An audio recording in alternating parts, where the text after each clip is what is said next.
Hi, I'm Miranda and welcome to Books 101. Today we're discussing the first book in Marie Lu's Legend trilogy, Legend. If you have not read it, pick it up, it's well worth the read. The book basically takes place in the Republic, and the Republic is what was once the western coast of the United States. And it seems to be that the United States, or some part of it, has been divided into half. Half is known as the Republic and half is known as the colonies. The Republic is at war with its neighbours, which are the colonies, which is on the east side. You can find out more about the colonies in the second book, Prodigy, but I'm not going to go there. The story takes place in the Republic half, and the Republic's all kind of military dominated. So the book is told from two points of view. We have June and we have Day. June is born into an elite family in one of the Republic's wealthy districts, while Day is the country's most wanted criminal and is kind of born into the slums and he's poor. The two never were supposed to meet, but circumstances brought them together. This book has suspense, it has romance, it has action, it has thriller,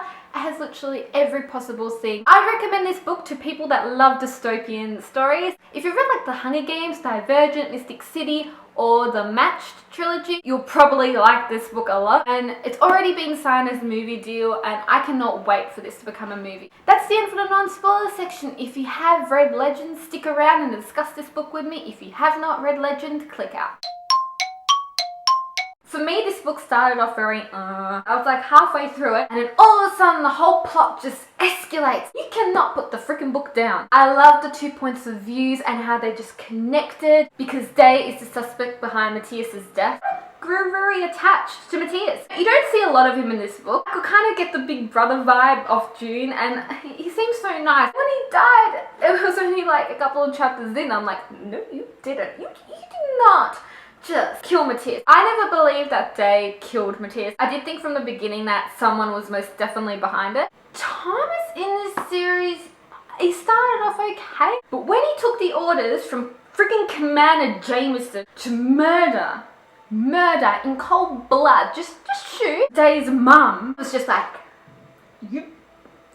how could you? Okay, you're brought up to believe in all that and stuff like that, but that's freaking cold blood. This woman didn't even do anything but raised a kid. And you just...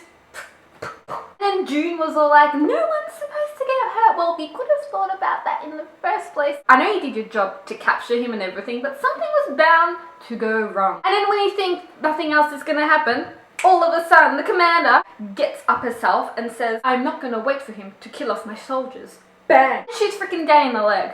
He's not going to even do anything. These two characters were brilliant. And the thing is, they're both prodigies. And Day was experimented on because he got a perfect score. I was just like, how could you take an innocent 10-year-old and then start experimenting on them just because they got a perfect score? I love Day. Day's like cool, he's wicked, he's epic, he's just like Spider-Man, you know? He does all of these flippy things in the air and, you know, I'm holding on to here and woof, I'm over there. The way his action scenes are described, he just slings himself from one thing to the other. It's so awesome. And June, she's so smart and intelligent, and the way she decoded that message that her brother left her, if I was in her position, I'd be like, what the...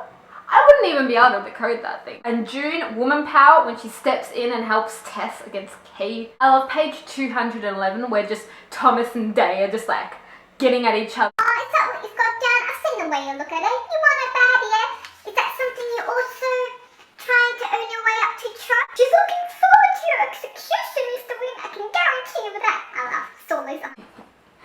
Good one, Day. But then Thomas gets all violent and I'm just like, ugh. I find their romance to be really, really cute. How Day, you know, when he sees June for the first time and, you know, she's kicking ass against Cade. And the cheap wine thing was really cute. But I don't know, I felt like their relationship wasn't 100%. I felt like June, yes, she might have feelings for Day, but she's not 100% there on the whole I love you. The end scene was epic. Day's execution was moved up and I thought, oh my gosh, now Cade can't, you know, come and help and everything. June's on her own and then Cade released the bomb and Thomas's gun was disabled. I'm like, ha! June makes her epic escape, but then John, I'm just like, no!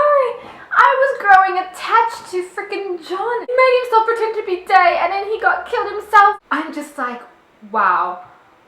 That's just beyond. This book was absolutely fantastic. The plot, the characters, everything about it was just unbelievable. At the end of this book, I was just dying to know what happens next. It's an amazing read, and I think you know, if you read this book and you're watching this right now, you'd think, hell, this was amazing. That's the end for my mini legend book talk. I hope you enjoyed it. Check out more book talks, just head to my channel. I'm Miranda, see ya!